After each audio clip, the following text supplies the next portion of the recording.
Շնորհակալություն, Տիկին Յոլյան, ձեր գործընկերոջ տված հարցին դուք ասացիք, որ մարզերը եւ գյուղական համայնքները դատարկվում են եւ դա արդեն ազգային անվտանգության հարց է առաջացել։ Խնդրեմ ձեր խոսքում անպայման պատասխանեք, թե մասնավորապես որ վիճակագրական տվյալներին եք հղում սա ասելով, որովհետեւ մեր կարծիքով վերջին 5 տարվա ընթացքում կառավարության բազմաթիվ ծրագրերի միջոցով մասնավորապես այլ ծրագրերը չնշեմ 16 միլիոնով հայտնի ծրագրերը եւ հատկապես Սյունիքում ոչ թե առանձին տներ են կառուցվել սահմանամերձ գյուղական համայնքներում, այլ ամբողջական թաղամասեր, ինչ տվյալների եք հղում այս նախադասությունը ասելով եւ դարձյալ ձեր գործընկերոջ հարցին պատասխանելով ասում եք, որ շատ կարեւոր է մայրաքաղաքից հեռու սահմանամերձ գյուղական համայնքներին եւ հեռու մարզերում տանեք ծառայություններ, բայց ձեր բացման խոսքում ասացիք, որ սուբվենցիաները չպետք է լինեն միայն շինարարություններ եւ ճանապարհներ։ Ես հաշվի առնելով ձեր մասնագիտական կարողությունները եւ ձեր աշխատանքային փորձը հեռու եմ այն մտքից, որ դուք չեք պատկերացնում, որ շինարարական աշխատանքները կամ այն կառույցները, որոնք պատրաստվում են սուբվենցիոն ծրագրերից, դրանք կրթական, առողջապահական եւ սոցիալական ծառայություններ մատուցող հաստատություններ են, այսինքն դա այն է, ինչ որ դուք պատրաստվում եք անել, մենք անում ենք, եւ երկրորդը խոսքը վերաբերում է ճանապարհներին, ես դարձյալ հեռու եմ այն մտքից, որ դուք դարձյալ լինելով փոխքաղաքապետ չեք պատկերացնում, թե ինչքան կարևոր է ունենալ լավ ճանապարհ, ազատ տեղաշարժի, տրանսպորտի եւ մասնավորապես զբաղվածությունից ելնելով։ Հիմա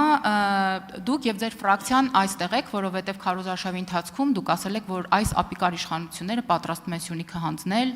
պատրաստվում են թրիփը բերել Սյունիք, որը բախման կետ է, պատերազմի կետ է, եւ որ պատրաստվում են 300,000 ադրբեջանցիներ բերել Հայաստանի Հանրապետություն եւ նաեւ այս վախերով հանրության մեջ այս վախերը ստեղծելով քվեներ եք, այսպես ասած, պոկել եւ հայտնվել եք ազգային ժողովում։ Խնդրում եմ պատասխանեք, դուք հիմա եք կարծում, որ մենք պատրաստվում ենք Սյունիքը հանձնել եւ որ թրիփը այլ պետությունների բախման կետ է։ Հերթով անդրադառնամ Տիկին Ստեփանյան։ Ես իմ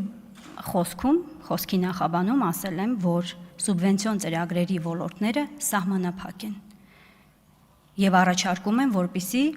համայնքներին տրվեն լրացուցիչ գործիքակազմ։ Նաև շեշտել եմ, որ լավ է, երբ որ ճանապարհներ են, խնդրում եմ ուշադիր լսել եւ ձեր հարցադրումները ըստ այդմ կառուցել։ Ես ասել եմ, որ լավ է, որ ճանապարհներ են սարքում, ենթակառուցվածքներ են կառուցվում, բայց դա բավարար չէ։ Եվ պետք է համայնքները իրենց տեղական տնտեսական պոտենցիալը գնահատելուց հետո ունենան հնարավորություններ ավելի լայն ծրագրեր, ոլորտային իմաստով լայն ծրագրեր իրականացնել։ Օրինակ դուք ձեր խոսքում սոցիալական բառը նշեցիք։ Օրինակ կարողանան սոցիալական նշանակության ենթակառուցվածք ստեղծել։ Օրինակ սոցիալական բնակարանաշինության ծրագիր իրականացնեն։ Այս պահի դրությամբ դեռևս որոշակի սահմանափակումներ կան,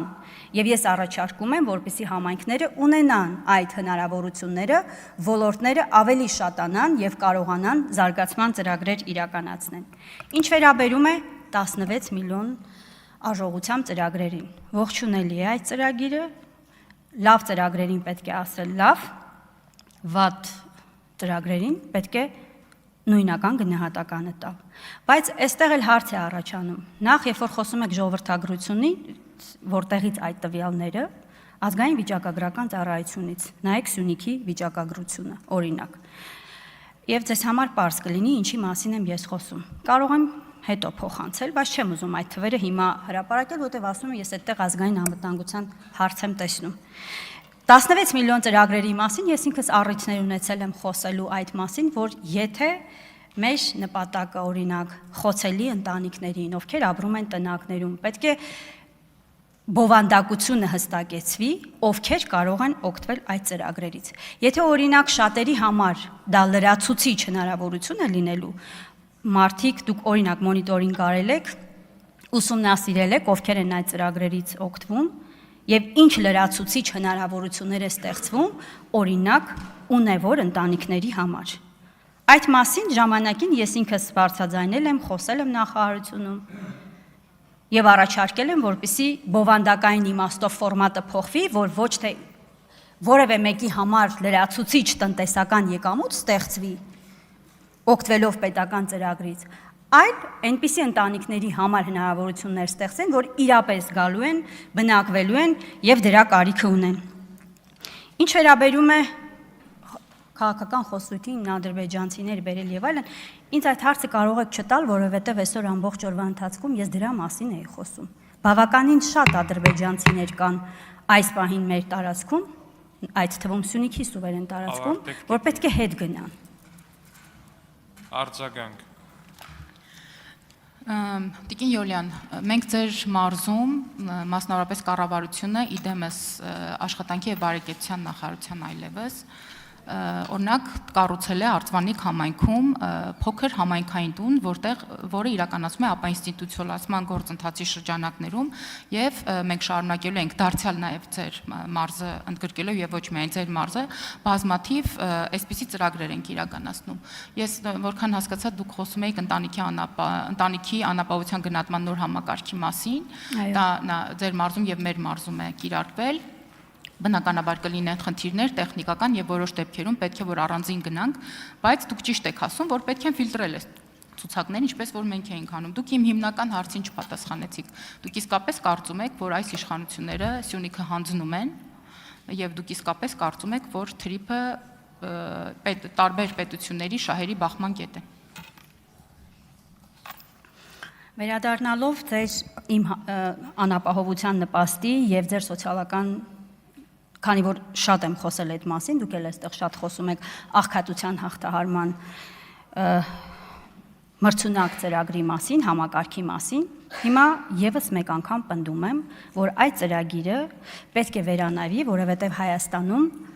աղքատ ընտանիքներին դարձնում եք ծայրահեղ աղքատ։ Ես ընդհանրապես մի օրինակ բերեմ, որպեսզի դուք պատկերացնեք ես ինչի մասին եմ խոսում։ Օրինակ առաջին կարգի հաշմանդամ Եղվարդում է բնակվում, ինչքան գիտեմ, ձեզ եւս քաղաքացին տարբեր առիթներով դիմել է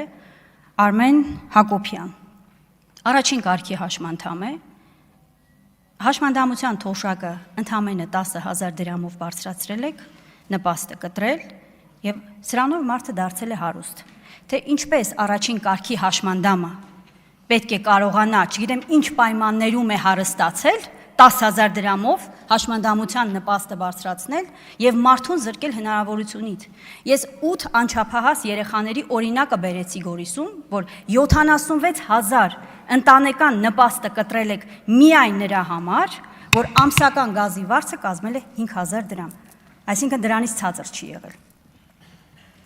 Վատն է համակարգը։ Շնորհակալ, պետք է Մեսրոպ փոխել։ Մանուկյան։